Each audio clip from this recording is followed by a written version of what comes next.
Hello दोस्तों, स्वागत है आप सभी का अपना चैनल अंकिता दीदी टीचिंग। तो आज हम पढ़ने वाले हैं लेखा शास्त्र पुस्तपालन एवं लेखा कर्म। ठीक है, जो कक्षा 12वीं का अकाउंट है ना, उसका जो पहला चैप्टर है अध्याय 1 साझेदारी फर्मों का लेखांकन का आधारभूत सिद्धांत। ठीक है, उसके बारे में क्या करने वाले हैं हम लोग, पूरा सिलेबस के बारे में पढ़ने वाले हैं। ठीक है, तो इससे पिछले वीडियो में मैंने साझेदारी का शब्दावली और क्या बोलते हैं साझेदारी का आशय एवं परिभाषा को बता चुका है। ठीक है, तो आज हम लोग पढ़ने वाले हैं साझेदारी की विशेषताएं या लक्षण। ठीक है, तो देखते हैं साझेदारी की विशेषताएं या लक्षण क्या है। ठीक है, तो साझेदारी की विशेषताएं या लक्षण निम्नलिखित है, जो कि इस प्रकार है। ठीक है, तो पहला होता है अनुबंध या समझौता। तो देखते हैं ये क्या होता है ना। तो साझेदारी का जन्म अनुबंध से होता है, अतः यह आवश्यक है कि साझेदारों के मध्य समझौता हो। समझौता लिखित या मौखिक भी हो सकता है, परंतु लिखित समझौता ही साझेदारों के हित में होता है। ठीक है, मतलब अगर हम साझेदारी बनाना चाहते हैं, ठीक है, अगर हम दो या दो से अधिक व्यक्ति क्या कर सकते हैं, मिलकर व्यापार चालू करना चाहते हैं, तो सबसे पहले हमारे बीच में क्या होना चाहिए, समझौता होना चाहिए। ठीक है, कि हम लोग कौन सा व्यवसाय करेंगे, कितना मात्रा में अपने पूंजी लगाएंगे, किस अनुपात में अपना लाभ हानि को बांटेंगे, कैसा कैसा टाइप का व्यापार करेंगे, किस चीज़ का व्यापार करेंगे, ये सब क्या होना चाहिए, पहले से हम लोग का समझौता हुआ होना चाहिए। ठीक है, जो भी साझेदार हैं उनके बीच में। तो अगर साझेदार बनना है तो उसके लिए पहली विशेषता क्या चाहिए होता है, समझौता होना चाहिए। ठीक है, हमारे बीच में क्या होनी चाहिए, एक पक्की बातचीत होनी चाहिए। ठीक है, तो जो समझौता है वो क्या हो सकता है, लिखित रूप में भी हो सकता है, मतलब आप पेपर ये में लिख के रख सकते हो। ठीक है, तो जो अनुबंध है वो क्या हो सकता है, लिखित रूप में भी हो सकता है। ठीक है, और मौखिक भी हो सकता है। मतलब मौखिक मतलब हम मुंह में ही बोल के समझौता कर लें कि मैं ऐसे ऐसे करूँगा और आप ऐसे ऐसे करना, ऐसे करके क्या कर सकते हैं, मुंह में कर सकते हैं। लेकिन जो मुंह का होता है, मौखिक होता है, वो क्या होता है, वो समय के साथ बदल जाता है। ठीक है, समय के कहीं कोई बदल गया है ना, इससे अच्छा क्या होना चाहिए, हमारा जो समझौता है वो लिखित रूप में होना चाहिए। ठीक है, क्योंकि लिखित ही रूप क्या होता है, साझेदारों के हित में होता है, क्योंकि उसको बदला नहीं जा सकता लिखित को, लेकिन मौखिक रूप से कोई भी बदल सकता है। इसलिए क्या करना चाहिए हमको, जब भी साझेदारी करना चाहिए और उसमें जो समझौता होता है उसको कौन से रूप में करनी चाहिए, लिखित रूप में करनी चाहिए। ठीक है, अब देखते हैं दूसरा, साझेदारों की संख्या। ठीक है, क्या हो, साझेदारों की कितनी संख्या हो सकती है। ठीक है, तो साझेदारी में कम से कम 2 व्यक्तियों का होना आवश्यक होता है। मतलब अगर हम साझेदारी करना चाहते हैं तो कम से कम 2 व्यक्ति तो साझेदार के लिए चाहिए ही ना, एक व्यक्ति थोड़ी साझेदारी कर सकता है। तो हमेशा साझेदारी करने के लिए कितना व्यक्ति चाहिए, 2 व्यक्ति चाहिए। ठीक है, अधिनियम में अधिकतम संख्या के बारे में मौन है। ठीक है, मतलब जो साझेदारी में से संबंधित जो अधिनियम है, ठीक है, तो उसमें कितना संख्या में हम साझेदारी रख सकते हैं उसके बारे में मौन है, मतलब कुछ नहीं बताया गया है। ठीक है, किंतु कंपनी अधिनियम 2013 की धारा 464 के अनुसार एक साझेदारी संस्था में साझेदारों की अधिकतम संख्या वह होगी जो निर्धारित की जाएगी, 100 से अधिक नहीं होगी। ठीक है, मतलब जो कंपनी अधिनियम 2013 है ना, उसकी धारा 464 है, उसके अनुसार ना हम क्या कर सकते हैं पता है, कितने भी साझेदारी बना सकते हैं, लेकिन वो 100 से अधिक नहीं हो सकता। ठीक, 100 से पहले हम कितना भी साझेदार रख सकते हैं, लेकिन 100 से अधिक साझेदार नहीं रख सकते। ठीक है, किसके अनुसार, जो 2013 है, उस कंपनी अधिनियम 2013 के अनुसार। ठीक है, और परंतु कंपनी नियम 2014 के नियम 10 के अंतर्गत यह संख्या 50 तक सीमित कर दी गई है। ठीक है, जो कंपनी अधिनियम 2014 बने हैं उसके अंतर्गत क्या हुआ है पता है, जो हमारे साझेदारी की संख्या है उसको 100 से क्या कर दिया गया है, 50 तक के सीमित कर दी गई है। मतलब 50 से अधिक हम क्या नहीं कर सकते, साझेदार नहीं बना सकते। ठीक है, और भारतीय कंपनी अधिनियम की धारा 11 के अनुसार बैंकिंग व्यवसाय में 10 है। ठीक है, अगर कोई भी बैंक से संबंधित व्यवसाय कर रहे हैं, ठीक है, तो उसके लिए भारतीय कंपनी अधिनियम की धारा 11 ने कितनी संख्या निर्धारित की है, 10 जने का निर्धारित किया है। ठीक है, अब तीसरा देखते हैं व्यवसाय, है ना। तो व्यवसाय क्या है?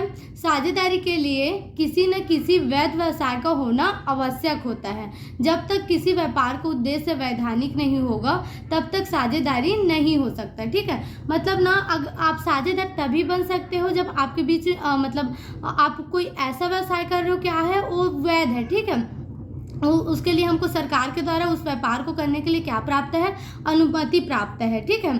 तो वो क्या हो, ऐसे ही व्यवसाय करेंगे तभी क्या हो सकता है? साझेदारी हो सकता है। और यदि हमारा कोई व्यवसाय गैर वैधानिक है, ठीक है, तो उसके लिए हम साझेदारी नहीं बन सकते। जैसे कि जो शराब होता है, ठीक है, तो शराब के लिए हमको सरकार से अनुमति प्राप्त होता है कि आप हम बेच सकते हैं, ठीक है। शराब भी गलत चीज़ है लेकिन उसके लिए उसको तो हम बेच सकते हैं, लेकिन जो गांजा है उसको बेच सकते हैं क्या? तो गांजा बेचने के लिए जब आप साझेदारी बनाते हो तो वो क्या है, आपको साझेदारी नहीं है। लेकिन अब अगर आप शराब बेचने के लिए बनाते हो तो क्या होगा? आपका साझेदारी बन सकता है। मतलब आपका जो व्यवसाय हो क्या होना चाहिए? वैधानिक होना चाहिए, तभी आपका वो क्या कहलाएगा? साझेदारी कहलाएगा, ठीक है।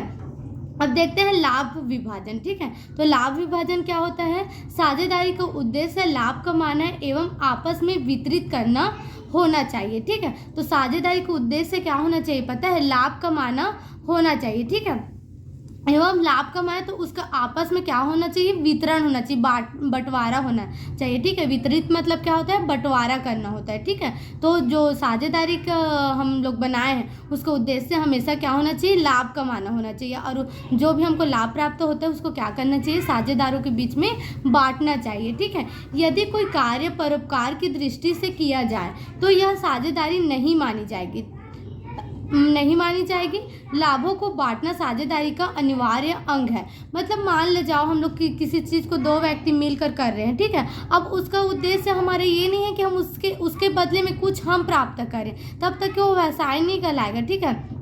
मतलब जो परोपकार के लिए दान वगैरह कर देते हैं हम, वो क्या होता है? साझेदारी नहीं होता है, ठीक है।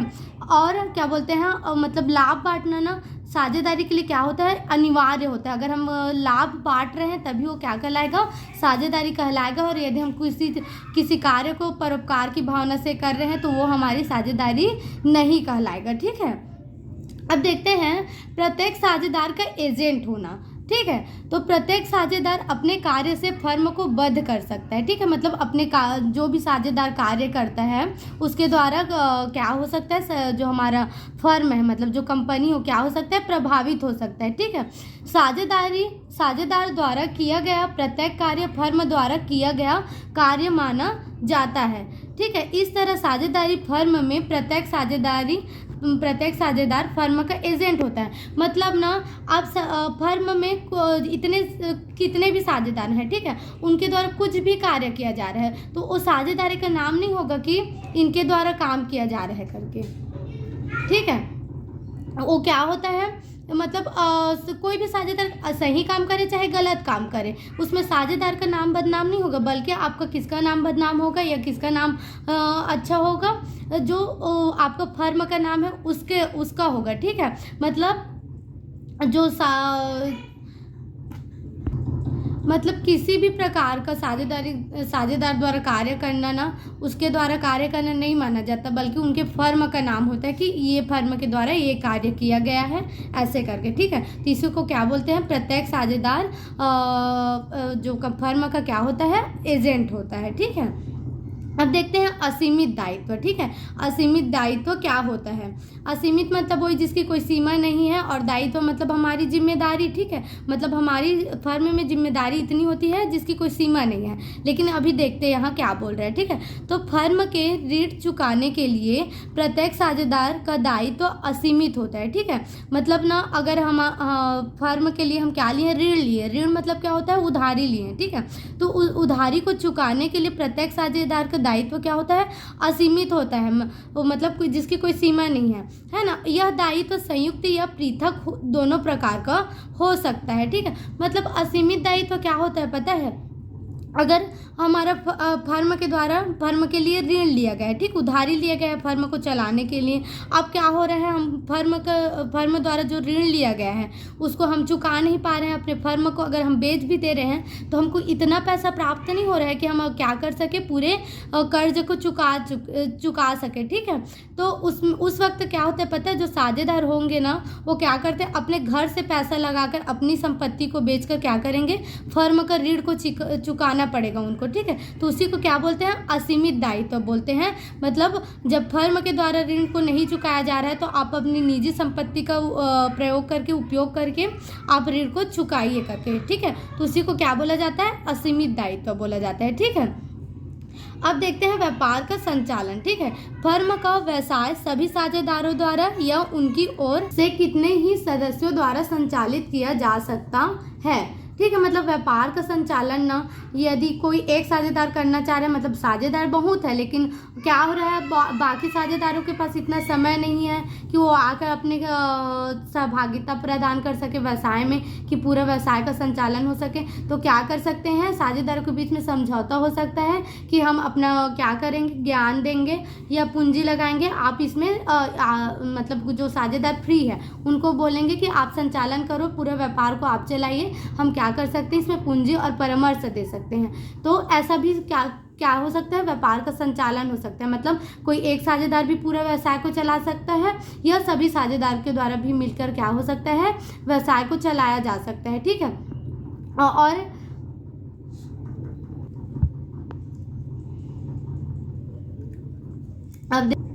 अब देखते हैं, पूंजी लगाना अनिवार्य नहीं, ठीक है। सामान्यतः प्रत्येक साझेदार निश्चित अनुपात में पूंजी लगाता है, किंतु बिना पूंजी के भी साझेदारी बन सकता है, ठीक है। व्यवसाय में परामर्श देने या कुशलता के कारण साझेदारी बनाया जा सकता है, ठीक है। मतलब ना अगर हम कोई व्यवसाय को चलाना चाह रहे हैं, ठीक है, तो ये तो नियम है कि सभी जो साझेदार हैं वो क्या करेंगे, निश्चित अनुपात में पूंजी लाएंगे, ठीक है।